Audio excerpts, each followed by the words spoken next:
I've always had a passion for education. I've enjoyed education while I was a student. I enjoyed going to school. I enjoyed learning. I've always thought that was a very important aspect of my life.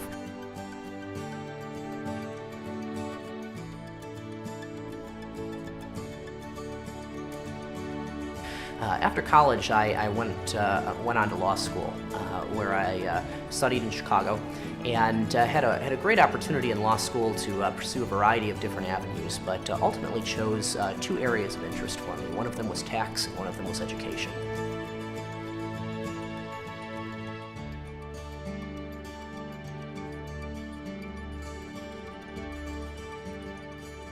I went on to graduate from law school, went on to a position as an attorney, as a tax attorney, specializing in state and local taxes for an international firm.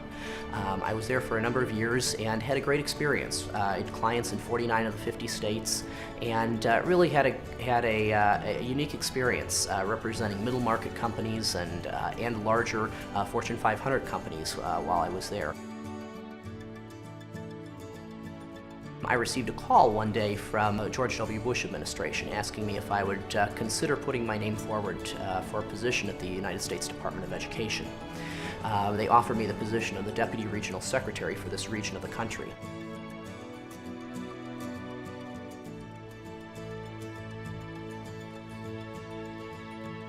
But I ultimately chose to accept that position, was appointed to that position by the President, and served the Secretary of Education and the President in that capacity for not quite 4 years.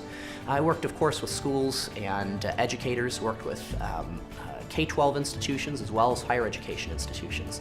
I also worked with elected and appointed officials, members of Congress, state legislators, governors, all of those different folks that touch education and impact education in one way or another.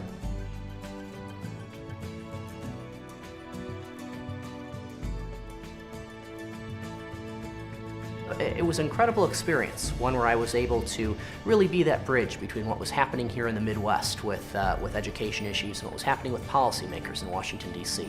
Sort of taking information back on what was working and what wasn't working, and really being the voice of the Department of Education. I created an education consulting firm where I work with K-12 institutions and higher education institutions on evaluating programs, and also really helping them to make sure that what they're doing is in the best interest of boys and girls. Literacy is a great passion of mine, which is one of the reasons I chose to write a series of children's books. I wanted to produce something that could be a good, high-quality children's literature that boys and girls would enjoy reading, parents would enjoy reading to them, and teachers could use in their classroom as well. The first in the series of stories is Daniel Harrington, Fairbanks III, and the Dog That Wouldn't Bark.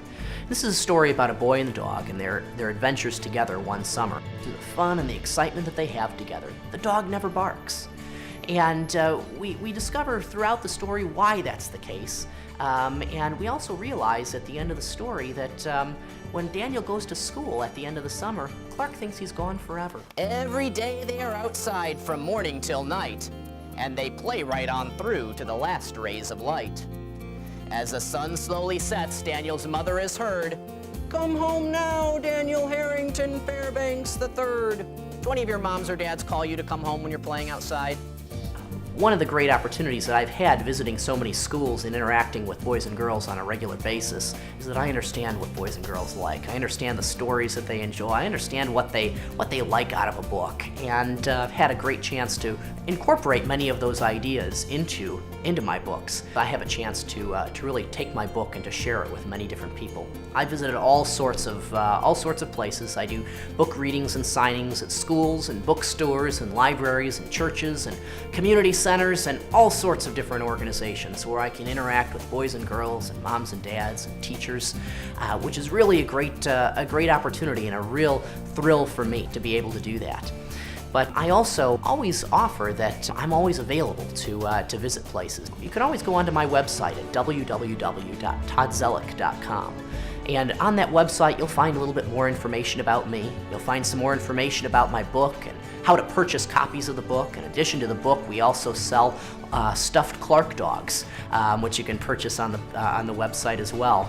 And in addition to that, there's a Contact Me section. And one of the things that I always remind students and parents and teachers is that if you send me a message on the Contact Me section, I always reply. So my message to boys and girls when I go to schools is very simply that they need to take advantage of every opportunity they're given as students. They need to take advantage of every chance they have to learn as much as they possibly can. That they need to continue to read every single day so that they're going to have all of the skills that they need to be successful students, to be successful adults, and really to be able to contribute to society in a very positive way.